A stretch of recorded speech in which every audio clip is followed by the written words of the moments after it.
Bonsoir à tous, merci d'être fidèles à votre émission Santé 10 chaque jeudi de 20h à 21h. Ce soir, nous vous parlons de la douleur post-opératoire, entre autres, puisque je sens qu'on va un petit peu bifurquer parfois, puisqu'il le faudra, n'est-ce pas?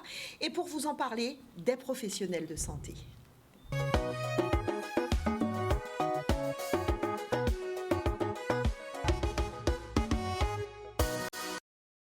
Et dans votre émission Santé 10, nous pointons du doigt la douleur post-opératoire. Pour vous en parler, nous avons avec nous le docteur Sonny Gène, médecin de la douleur. Bonsoir docteur. Bonsoir Madame Zaparel. Merci d'être là. Merci de répondre une fois de plus à notre invitation. Juste à côté de vous, nous avons Madame Erika Sénoage, qui est ingénieure en sciences sociales. Bonsoir. Bonsoir Brigitte, bonsoir à tous. On a la chance et le privilège d'avoir ce soir à la fois un médecin anesthésiste et un infirmier anesthésiste. On va saluer d'abord Monsieur Francius Bété, qui est infirmier anesthésiste. Bonsoir.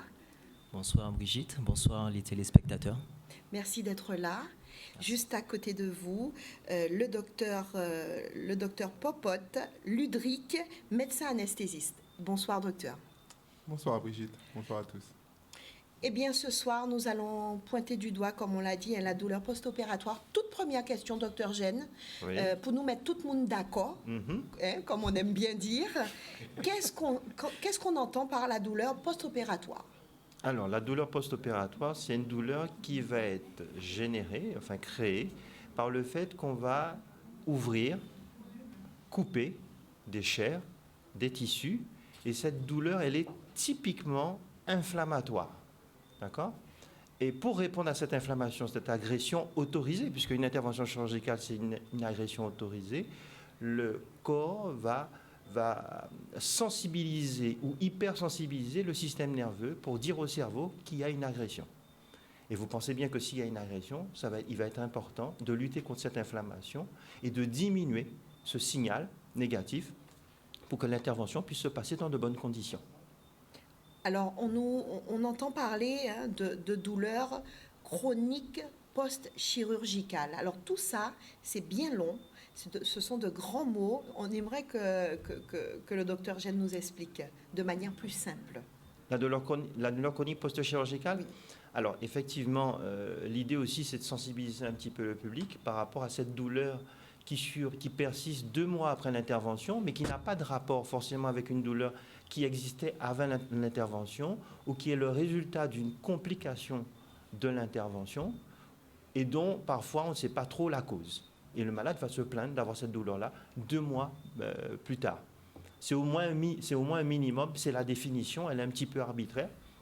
Et ce qu'on sait aujourd'hui, en fait, c'est qu'il y a 2 grandes circonstances où on a une douleur aiguë. C'est soit en post-traumatique, après un traumatisme, et il y a à peu près 5 millions d'accidents corporels en France par an, ou soit après une intervention chirurgicale, il y a 8 millions par an. Et on sait qu'aujourd'hui, une personne sur 10, donc 10%, une personne sur 10 qui a été opérée, peuvent avoir ce type de douleur chronique post-chirurgicale. Et je pense qu'on reviendra au cours de l'émission sur les facteurs qui peuvent en tout cas nous aider à dépister, à faire attention et ensuite à prendre en charge ces patients-là. On en parle tout à l'heure des facteurs. De toute façon, docteur Gène, il y a une chose de sûre, c'est que quand on a mal, il faut le dire. Il ne faut pas penser que c'est chose normale. On a mal, il faut le dire. Et à qui il faut le dire? Souvent peut-être au médecin généraliste d'abord. Absolument, au médecin traitant. Je pense que c'est lui qui est vraiment le pivot de la prise en charge qui après va orienter le patient vers qui de doigt, à mon avis. On a la chance, je le disais tout à l'heure, d'avoir à la fois le médecin anesthésiste et l'infirmier anesthésiste avec nous. Souvent un travail d'équipe, une grosse responsabilité. Docteur Popote, est-ce que vous pouvez déjà nous expliquer, quand il y a une intervention à faire et qu'on doit avoir le médecin anesthésiste, on doit avoir une anesthésie en général, comment ça se passe? Les différentes étapes? Alors, les différentes étapes, donc voilà. Donc là, on est avant la douleur post-opératoire, puisque du coup, c'est au moment où on décide d'aller vers une chirurgie. Donc, un chirurgien pose une indication chirurgicale, il pense qu'il faut opérer un patient. Et il adresse donc le patient en consultation d'anesthésie. Et c'est à ce moment-là que l'anesthésiste prend contact avec le patient. Son métier ou son travail, sa mission à ce moment-là, c'est précisément d'évaluer les risques et de déterminer une stratégie précise pour pouvoir adresser chacun de ces risques. Et parmi toutes ces missions, on doit assurer le confort du patient. C'est là où on parle précisément de la douleur. On doit assurer le confort psychologique du patient aussi, donc le détendre, lui expliquer ce qui va se passer, donner toutes les informations pour qu'il puisse arriver dans les meilleures conditions que possible au bloc opératoire. Et puis ensuite, on est là aussi pour assurer la sécurité. Donc c'est la consultation d'anesthésie. Oui, allez-y, pardon. Non. Après la consultation d'anesthésie, donc c'est le jour de l'intervention qui arrive. Et c'est là où, en équipe, on commence à prendre en charge le patient. Il y a l'infirmier anesthésiste, le médecin anesthésiste, mais il y a toute l'équipe du bloc opératoire au final de compte, puisqu'on l'accueille, enfin... Voilà, alors, vous êtes tous les deux présents. Important pour nous d'expliquer à ceux et celles qui nous regardent pourquoi il est utile d'avoir les deux et comment c'est un travail d'équipe. Finalement, vous vous complétez. Oui. Francius ? C'est important dans le sens où, en fait, la base de notre métier infirmier anesthésiste, c'est la sécurité du patient et de l'équipe qui est en place. Donc la sécurité du patient, parce qu'on a des checklists, donc des fiches qu'on doit valider pour assurer la sécurité du patient avant son arrivée. Ensuite, une fois qu'on a validé la checklist, donc la fiche avec le médecin, on valide les procédures qu'on va mettre en place, on va voir le patient, on l'accueille. À partir de là, en fait, la communication pour nous est très importante car elle nous permet de mieux connaître le patient et d'adapter notre anesthésie au patient parce qu'elle sera sur mesure, donc adaptée au patient qui sera face à nous. Mm-hmm. Et comment vous accompagnez, je parle de l'infirmier anesthésiste, comment l'infirmier anesthésiste accompagne le patient au cours d'une intervention ? Donc, en cours d'une intervention, généralement, le patient, on l'a endormi. Mm-hmm. Ça peut arriver, on l'endort. Mais pendant l'intervention, nous, en fait, on a des points des signaux d'alerte qui nous permettront de savoir qu'il y a une anomalie, donc il faut corriger la douleur à ce niveau-là plutôt qu'à un autre. Il y a aussi l'apprentissage. Donc la formation nous apprend que sur telle chirurgie, sur tel moment, on peut avoir une douleur qui sera plus importante qu'à un autre moment. On va revenir tout à l'heure avec vous puisqu'on va parler surtout de la prise en charge après l'opération. Docteur Popote, vous êtes médecin anesthésiste, je le répète pour ceux et celles qui prennent en cours l'émission. Il y a des risques. On a souvent très peur quand on nous parle d'anesthésie. On craint. Est-ce qu'on peut parler des risques ? Brigitte, je vais être franc avec vous. Oui, il y a des risques. Et en même temps, j'ai envie de vous poser une question. Quand vous êtes arrivé tout à l'heure sur le plateau d'intervention, ou ce matin quand vous êtes parti de chez vous, je pense qu'il y a bien un moment où vous avez traversé la rue avant de monter dans votre voiture, par exemple. Tout à fait. Et là aussi, il y a des risques. Vous avez pris un risque. Voilà, vous avez bien raison. Et qu'est-ce que vous avez fait ? Je suppose que vous vous êtes assuré de passer sur le passage piéton. Je suppose que vous avez regardé à gauche, puis à droite, puis de nouveau à gauche. Vous avez vérifié qu'il n'y avait pas de voiture et vous êtes passé. Vous avez donc évalué un risque. Vous avez pris une mesure ou quelque chose pour le maîtriser. Et donc, vous êtes passé en sécurité. C'est pareil en anesthésie. Alors, est-ce que quand on donne l'anesthésie à quelqu'un, normalement, c'est bon, la personne s'endort. Pourquoi ? Moi, j'ai lu un petit peu et je me demandais pourquoi on doit, en cours d'intervention, pourquoi doit-on calmer la douleur au cours d'une intervention chirurgicale ? Est-ce qu'endormir la personne, ce n'est pas suffisant ? Eh bien, en fait, dans une prise en charge anesthésique, il y a plusieurs volets. On pourra parler tout à l'heure des différents types d'anesthésie. Mais en l'occurrence, quand on pratique une anesthésie générale, on induit généralement deux choses. On endort le patient, c'est le sommeil. Comme quand vous êtes à la maison chez vous, vous dormez. Vous n'êtes pas en pleine conscience, vous dormez. Et en plus de ça, on endort des récepteurs à la douleur. Ce sont deux mécanismes différents. Donc il y a le sommeil et la prise en charge de la douleur. Donc voilà, on agit sur les deux. La transition est toute faite, hein. On a dit qu'on allait parler des différents types d'anesthésie. Bien, c'est le moment. D'accord. Donc voilà, bon, je vais essayer d'être très simple, on pourrait être très technique, mais l'idée c'est que chaque téléspectateur Que tout un chacun puisse comprendre. Exactement, donc je vais essayer, je vais faire de mon mieux. L'anesthésie générale, c'est dormir. C'est simple, c'est le sommeil. Dodo, vous arrivez, vous vous installez, on vous pose une perfusion, et puis on vous endort avec des médicaments. C'est l'anesthésie générale. Quand vous vous réveillez, vous n'avez rien vu, vous n'avez rien entendu, vous ne vous souvenez de rien et vous n'avez pas mal. Voilà, ça c'est l'anesthésie générale. J'espère que c'est assez... oui, c'est clair. Oui. Ok, super. On a une deuxième possibilité, ou même plusieurs autres. Je vais citer rapidement, mais il y a ce qu'on appelle l'anesthésie loco-régionale, l'anesthésie locale ou l'anesthésie régionale. Là, qu'est-ce qu'on va faire? C'est-à-dire que le site où le chirurgien ou l'opérateur doit intervenir est très très localisé. Et on pourrait se passer, par exemple, d'endormir entièrement le malade, le patient, pour pouvoir le traiter. Donc imaginons que j'ai quelque chose sur le bras, un petit kyste, je ne sais pas, on peut imaginer n'importe quoi. Je pourrais faire une anesthésie locale, juste à la zone qui est à traiter. D'accord. Mais je pourrais aussi faire une anesthésie qu'on appelle régionale, c'est-à-dire que je peux endormir tout le bras. Voilà. Okay. Voilà. Donc ça, c'est la différence entre anesthésie locale et anesthésie régionale. Je vais essayer de vous donner un exemple concret. Ce matin, au bloc opératoire, il y a des patients qui ont eu la chirurgie de la cataracte, qui est fréquente chez les personnes âgées. Eh ben, on leur a mis juste une petite goutte d'anesthésie locale au niveau de l'œil. Et donc, ça a suffi à endormir la surface de l'œil. Et ils ont eu leur chirurgie. Aujourd'hui, ce soir, il y en a peut-être qui sont en train de nous regarder avec l'autre œil. Qu'on salue alors, avec l'autre œil. Voilà. Ensuite, pour l'anesthésie régionale, je vous donne un autre exemple concret. Il y a probablement aujourd'hui des patientes à la maternité qui ont pu bénéficier d'une anesthésie qu'on appelle péridurale.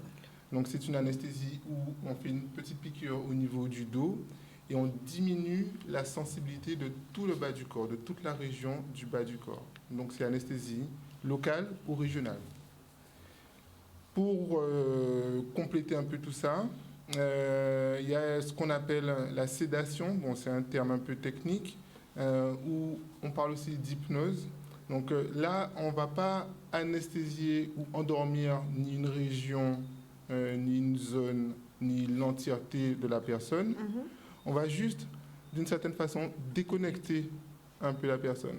Donc, l'occasion qui bobille, voilà, on vous déconnecte juste pour un petit geste qui ne nécessite pas une grande anesthésie, mais voilà, c'est juste un moment transitoire. Et je vais insister pour dire que, quelle que soit la technique utilisée, parce qu'en plus on peut faire des variations, des mélanges, une anesthésie générale, des combinaisons, en fonction de la stratégie, tout est mesuré, tout est transitoire, et tout est réversible, en particulier l'anesthésie générale. En gros, on fait ce qu'on veut faire pendant un temps donné et on arrive à l'arrêter normalement au moment où on veut l'arrêter. Très bien, on va en revenir tout à l'heure. De toute façon, docteur Gène, il était hors de question de faire une émission où on va parler de la douleur, où on va parler de douleur post-opératoire et de ne pas avoir avec nous l'anesthésiste ou encore l'infirmier anesthésiste pour parler de cette partie, mais vraiment, et pour rassurer tout un chacun surtout, hein, on a besoin d'être rassuré. Erika Senoage, qui, je le rappelle, hein, qui est ingénieure en sciences sociales. Ah, c'est important, Erika, que vous soyez là. Pourquoi? Parce que déjà en Guadeloupe, la croyance, quelle croyance rencontrons-nous autour de la douleur opératoire? Alors, les différentes croyances, Brigitte, elles vont se manifester à travers les différents types de patients que ces messieurs vont rencontrer. Alors, on va d'abord avoir le patient qui va exagérer sa douleur. On ne va pas le caractériser. On sait très bien il y a quand même une partie de la population qui a une prédominance à souffrir plus que les autres. Je pense qu'on les a reconnus. Et puis, on a une autre partie qui va se dire, la douleur, elle est normale, qui vont la légitimer. Sans penser que, comme disait le docteur Gène tout à l'heure, je ne suis pas née avec cette douleur, donc si je la ressens, c'est qu'il y a quelque chose qui ne va pas. Et puis, on a ces personnes qui vont cheminer avec, qu'elles soient légères, modérées ou fortes, jusqu'à ne plus pouvoir, et vont revenir. Et quand ils vont arriver auprès des professionnels de santé, comme ils sont en situation de crise, forcément, là, la communication, elle est rompue. Donc, il existe différentes postures, mais c'est vrai que dans nos représentations, comme on se le disait tout à l'heure, c'est Kimbered. Ouais, le Kimbered Pamoli, le fameux Kimbered Pamoli. Qui vient quelque part mettre peut-être en difficulté, mettre à mal tout ce qu'on vient d'entendre sur le travail qui peut être fait en amont, pendant et en aval par le personnel soignant. Alors, c'est en rapport aussi, on peut dire que ce que vous venez d'expliquer aussi, c'est en rapport avec notre entourage, c'est aussi en rapport avec nos habitudes, avec la famille, avec la vie que tout un chacun peut avoir. Ça joue. Forcément, celui qui se plaint de toujours avoir mal en mode plus, c'est parce que, je dis pas que c'est héréditaire, mais c'est parce que c'est presque, c'est ce que je voulais dire, c'est presque. Alors, on a un lien avec notre histoire, quoi qu'on en dise, on y trouve souvent la source, l'origine de beaucoup de mots actuels. Il y a un lien avec la religion et puis le parcours de vie des uns et des autres. C'est ça. Quand pour la femme qui grandit, on va lui dire, que ce soit dans la religion, dans l'histoire, il est marqué, voilà, il faut enfanter dans la douleur. Donc certaines vont intégrer cela, et quand le moment viendra, elles vont considérer que elles ne veulent pas de péridurale. Sauf si, effectivement, la situation devient trop compliquée et à la dernière minute, vont hurler de douleur, menacer tout ce qui bouge autour d'elles parce qu'il faut passer la péridurale. Oui. On se dit, voilà, on est passé à un autre temps, on ne peut pas fonctionner comme ça, il y a des techniques qui existent pour, sauf qu'il y a quand même le poids de l'histoire, le poids de la religion, le poids du regard des autres. Dire que j'ai mal, ça renvoie pour certains à dire que je suis faible, à dire que je ne suis pas courageux ou courageuse. Ou même au-delà, je dois connaître la douleur de mettre au monde un enfant. Oui. Alors on a pris l'exemple de l'enfantement, mais c'est pareil pour une douleur dentaire, pour un ongle incarné, pour... les douleurs en général. On oublie que nous sommes inégaux. Nous sommes inégaux face à la douleur. Nous avons des constitutions différentes. Nous avons une hygiène de vie qui est différente et des capacités de résistance, ce qu'on disait tout à l'heure, différentes.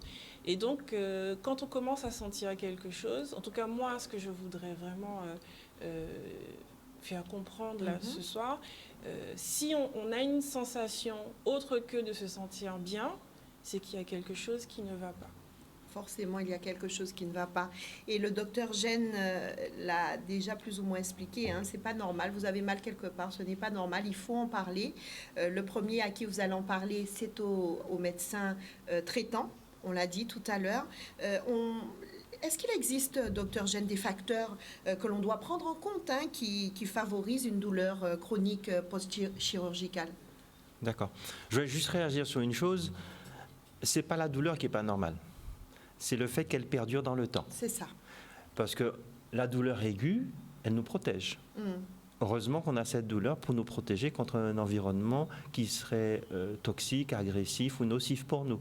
Le problème aujourd'hui, c'est que quand cette douleur dure plus de 3 à 6 mois, elle devient insupportable parce qu'elle va envahir énormément de domaines de notre vie. Et justement, avec les facteurs culturels, on va plus ou moins gérer et il y aura effectivement des représentations et des croyances qui vont être soit délétères pour gérer la douleur, ou soit qui vont aider à cette gestion de la douleur. Donc, par rapport aux facteurs prédictifs qu'on a retrouvés un petit peu dans la littérature par rapport à la douleur chronique post-chirurgicale, on sait qu'il y a des facteurs avant l'intervention, pendant l'intervention et après l'intervention. Alors, avant l'intervention, on sait que le fait qu'un patient a déjà un passé douloureux, c'est-à-dire qu'il y a une douleur avant l'intervention, ça va jouer. On sait que si ce patient a des traitements contre la douleur au long cours et notamment des morphiniques, donc de la morphine, ça va jouer. On sait aussi qu'il y a des facteurs psychosociaux, c'est-à-dire le fait de ne pas avoir de soutien social, le fait d'être en dépression, le fait d'avoir un vécu catastrophique, ça va jouer.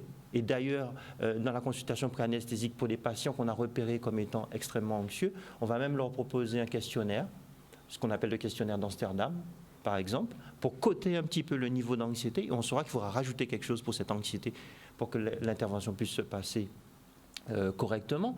Il y a la susceptibilité génétique aussi. Pourquoi ? Parce qu'on ne réagit pas tous de la même façon à la douleur. D'accord ? Et deuxième chose, on ne va pas métaboliser, c'est-à-dire on ne va pas transformer les médicaments contre la douleur de la même façon. D'accord ?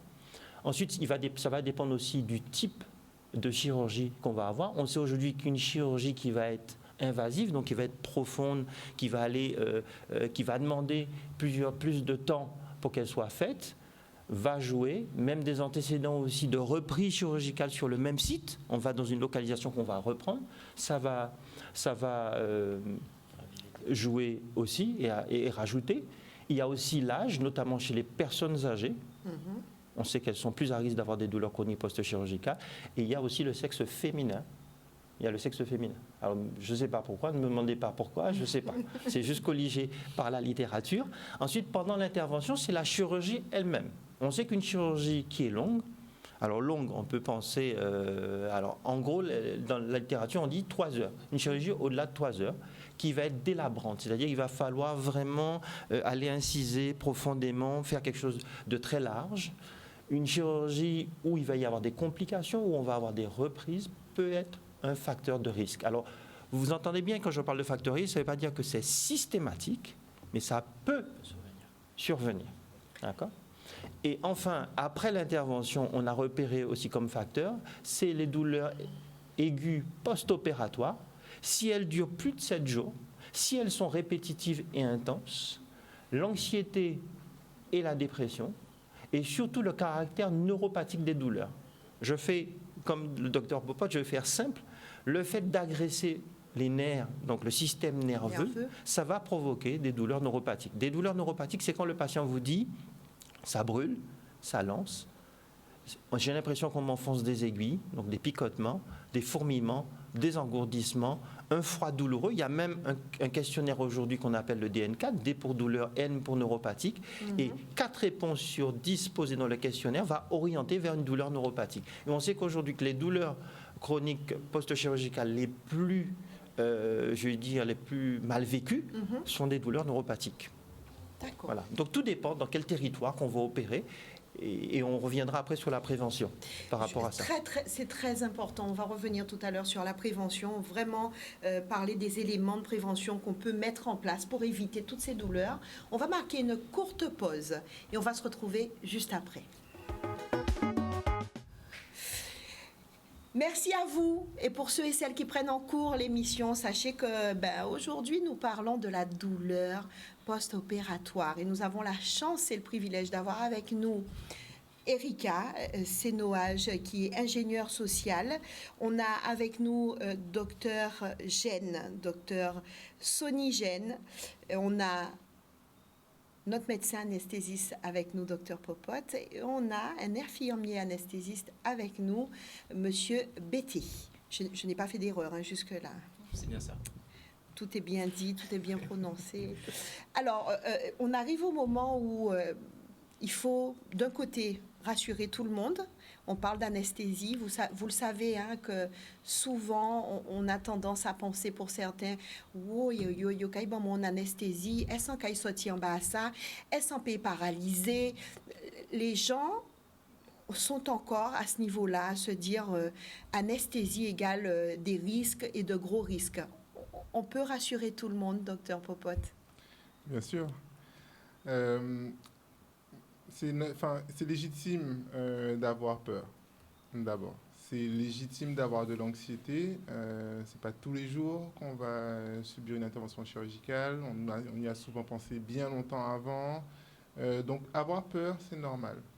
Et effectivement, nous qui sommes de l'autre côté, nous sommes là aussi du coup pour vous aider à vous expliquer ce que nous, on vit au quotidien, notre travail, ce qu'on fait. Et j'ai déjà dit pourquoi on le faisait. C'est votre confort, à vous les patients, c'est votre sécurité, la prise en charge de votre douleur, la prise en charge de votre anxiété. Mm. Permettez-moi encore d'utiliser une petite image. En cette période où on ne voyage pas beaucoup, on va prendre l'exemple d'un voyage en avion, un vol en avion. Et donc, quand vous allez prendre l'avion, imaginez, vous rentrez dans l'avion, vous êtes accueilli par des stewards, par des hôtesses, il y a le commandant de bord qui n'est pas loin. C'est un peu pareil au bloc opératoire d'ailleurs. Vous allez être accueillis de la même façon. On vous invite à aller prendre votre place, vous asseoir, à mettre votre ceinture de sécurité. Et puis, l'avion va décoller. Il y a toujours ce petit frisson. C'est normal aussi, c'est légitime. Pour autant, je vois rarement à ce moment-là ou un peu avant des gens en panique, en crise d'anxiété et en se disant l'avion va tomber ou quelque chose comme cela. Pourtant, si on se met vraiment à réfléchir une fois que l'avion est en plein vol, on est quand même dans un gros véhicule qui fait plusieurs tonnes, j'imagine, je ne sais même pas combien. On est quand même à des centaines, voire des milliers de mètres dans le ciel. Et en fait, il peut se passer tout un tas de choses en fait, à ce moment-là. On n'y pense pas. Et le système aérien est réputé pour être même plus sécuritaire que quand vous prenez votre voiture, quand vous allez vous rendre à votre travail ou aller n'importe où. C'est le système le plus sécuritaire au monde. Ce que je veux dire par là, c'est que l'anesthésie, c'est pareil. C'est-à-dire que oui, comme je vous disais tout à l'heure, il y a des risques. Je suis là maintenant ce soir pour vous expliquer qu'on est toujours dans le contrôle. On est toujours dans la maîtrise. L'avion ne décollera pas si nous n'avons pas vérifié que toutes les procédures de sécurité sont cochées et sont OK. Francis a un rôle vraiment très, très, très important là-dedans. Le plan de vol, il a été établi dès la consultation d'anesthésie, comme je vous disais tout à l'heure. Nous avons évalué tous les risques qui sont vraiment spécifiques à votre situation. En fait, ce n'est même pas un vol dans un avion de ligne classique. C'est un vol dans un jet privé où vous êtes le seul assis dans l'avion. Et vous avez l'équipage qui est spécifiquement là pour vous, pour votre confort, pour votre sécurité, pour que vous soyez dans les meilleures conditions pour pouvoir bénéficier de votre chirurgie. Donc voilà, c'est ce que je veux vous dire. Si vous venez et que vous allez avoir une anesthésie, pensez au voyage. Pensez au voyage en avion où rapidement, même si à un moment la pensée passe dans votre tête de vous dire en fait il peut se passer beaucoup de choses, en fait non, rapidement vous n'y pensez plus parce que vous avez confiance. Et la confiance donc est capitale. C'est très, très important, ce que vous venez de dire. Je vous écoutais avec attention, mais j'espère surtout que l'ensemble des téléspectateurs ont écouté avec attention, puisqu'il faut vraiment, vraiment que nous puissions rassurer tout un chacun. Francis, vous êtes infirmier anesthésiste. Quel est le rôle de l'infirmier anesthésiste après l'opération? C'est quoi votre rôle dans la prise en charge du patient? Okay. Donc, le rôle de l'infirmier anesthésiste ne débute pas forcément après l'intervention, mais débute avant. Parce que lors de l'accueil, comme l'a dit Ludovic, on apporte du réconfort, on rassure, on discute. Il y a une écoute qui est très active, parce qu'on sait que s'il y a une chirurgie, il y a forcément un contexte économique derrière, social, donc il y a un impact sur le patient. Donc on essaie de prendre en compte tous ces éléments-là. Nous, après, pendant l'intervention, on met en place tous les traitements qu'il faut pour soulager, éviter que la douleur ne survienne. Une fois que l'intervention est finie, on réveille le patient. Quand on l'emmène en salle de réveil, la première chose qu'on fait, c'est lui demander « Est-ce que vous avez mal ? Comment vous vous sentez ?» on ne se contente pas forcément d'écouter ce que la personne dit, mais on observe ce qu'elle fait également. Parce qu'elle peut dire qu'elle n'a pas mal, mais elle met sa main sur la zone où elle est opérée. Donc on se rend compte que finalement, peut-être qu'elle dit qu'elle n'a pas mal pour éviter qu'on ait trop de travail, sauf que ce n'est pas l'objectif. Donc on observe. Vous n'êtes pas simplement à l'écoute, mais vous êtes aussi dans l'observation. Voilà. C'est important.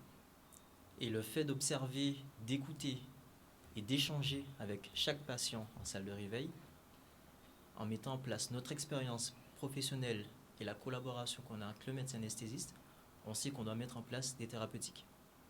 Très bien.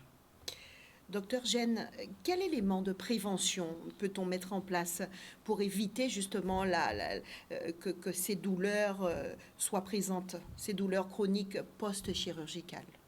Alors, la stratégie en tout cas globale, c'est d'avoir une prise en charge adaptée, raisonnée de la douleur. Avant l'intervention, pendant et après l'intervention. On a parlé des facteurs tout à l'heure. Donc l'idée déjà, c'est même à la consultation pré-anesthésique, c'est de repérer ces différents facteurs avant l'intervention, puisque le reste, on ne le saura qu'après. On ne peut pas lire l'histoire avant, mais il y a un certain nombre de facteurs déjà où on va essayer de repérer déjà par rapport aux gens anxieux, par rapport à la susceptibilité génétique, comment les gens réagissent en général par rapport à la douleur et les situations de précarité. Or, aujourd'hui, on sait très bien, on fait de la médecine, mais on ne fait pas que de la médecine, puisqu'on a aussi des patients qui sont dans des situations de précarité, et ça aussi, ça va jouer sur la prise en charge. Donc les différents facteurs, c'est déjà de supprimer, si cela est possible, mais en tout cas de soulager autant que possible cette douleur opératoire. Il faut la soulager parce qu'elle va faire le lead de la douleur chronique post-chirurgicale si on n'y fait rien. Donc c'est effectivement le travail de l'anesthésiste et de l'infirmière anesthésiste de veiller à ce que les procédures qui ont été mises en place puissent être abouties en tout cas jusqu'à ce que le patient puisse sortir du bloc et ensuite passer dans le service. Ce qu'on a repéré quand même en termes de prévention, c'était d'abord, on va utiliser des anti-inflammatoires. Alors, ce n'est pas systématique, mais en tout cas, les anti-inflammatoires, puisque c'est de l'inflammation, on sait que la douleur opératoire, c'est de l'inflammation, on va utiliser des anti-inflammatoires. On va faire en sorte d'épargner autant que possible les nerfs. Donc, on va jouer sur les écarteurs, on va jouer sur les techniques chirurgicales. Aujourd'hui, les chirurgiens sont de plus en plus formés par rapport à ça. Autre chose, on va aussi lutter contre cette hypersensibilisation du système nerveux lorsqu'on va couper le patient. On va utiliser des médicaments. Je ne vais pas rentrer dans des médicaments trop compliqués, mais par exemple la kétamine ou d'autres médicaments qu'on va utiliser, ce n'est pas le seul, qui va jouer justement pour baisser ce niveau, je veux dire, de sensibilité au niveau du système nerveux. Très bien. Voilà. Vous savez que dans cette émission, eh bien, c'est une émission que nous faisons avec les téléspectateurs. On nous laisse en principe des questions sur le Facebook Santé 10, mais Zoja connaît pas tout le monde qui nie Facebook. Donc, exceptionnellement, on va prendre quelqu'un au téléphone. Kevin, qui est à la réalisation ce soir, nous a gentiment demandé est-ce qu'on pouvait prendre quelqu'un au téléphone. Allô, bonsoir. Oui, bonsoir. Oui, votre prénom, s'il vous plaît? Patrick. Patrick, vous nous appelez d'où? De France, de Paris. D'accord, on vous écoute attentivement. Oui, bonsoir. Je voudrais m'adresser au docteur Popote. Je voudrais savoir si on fait systématiquement des tests par rapport aux produits anesthésiques qu'on donne aux patients. Parce que nous avons eu un cas d'école il y a quelques années avec Chevènement qui avait fait donc une allergie au curcuma. Et d'ailleurs, le protocole a été changé par rapport à cet événement. Est-ce que vous pouvez me donner des précisions?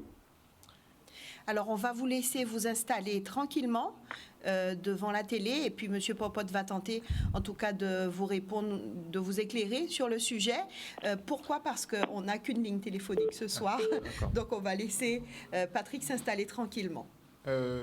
J'espère, enfin, je ne sais pas si j'ai très bien compris la question, j'aurais dû lui faire répéter, mais il a parlé est-ce qu'on teste les médicaments avant de les administrer aux patients. Aux patients, c'est ça. Voilà. Moi, c'est ce que j'ai compris. Alors, d'une manière générale, pour les médicaments, tous les médicaments subissent des procédures, encore une fois, avec de nombreuses phases de test avant d'être administré un jour à un patient. Ça passe par des animaux, par des tests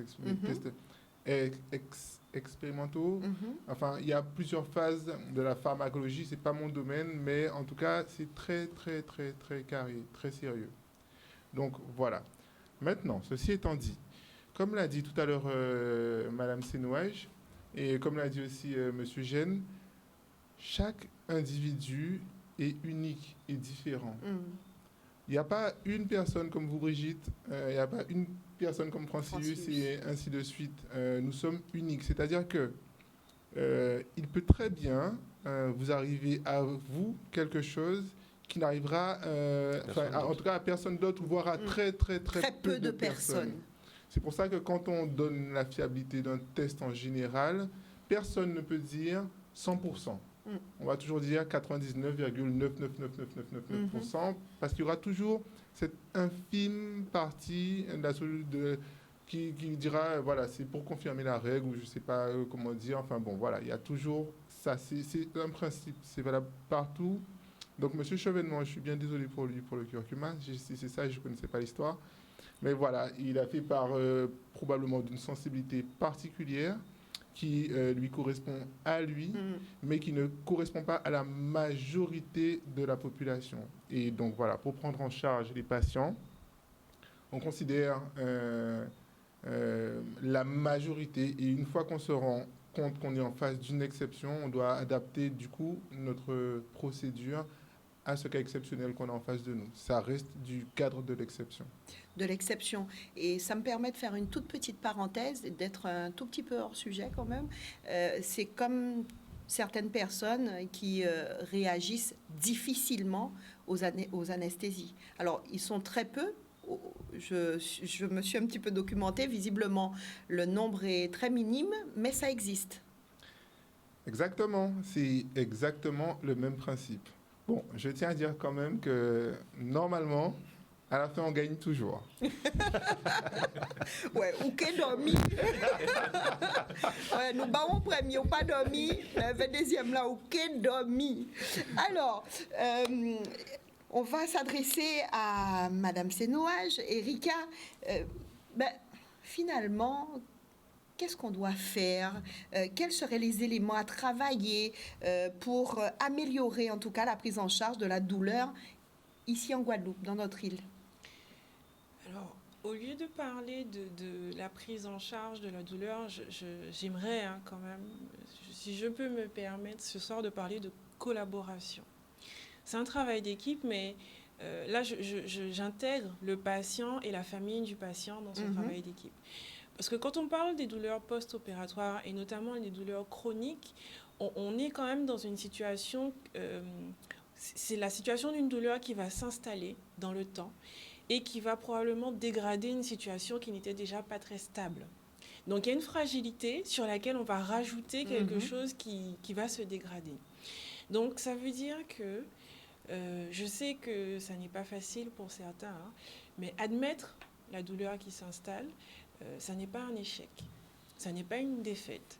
Ça ne veut pas nécessairement dire que le médecin a mal fait quelque chose ou que l'équipe soignante a mal fait quelque chose. Mais simplement, admettre la douleur permet d'améliorer la situation, permet de la surveiller, permet de mettre en place ce qu'il faut pour que ça aille mieux, pour une guérison, pour un retour à l'état antérieur. Admettre la douleur. Ce n'est pas un peu contradictoire par rapport à ce qu'on expliquait tout à l'heure, docteur Gênes?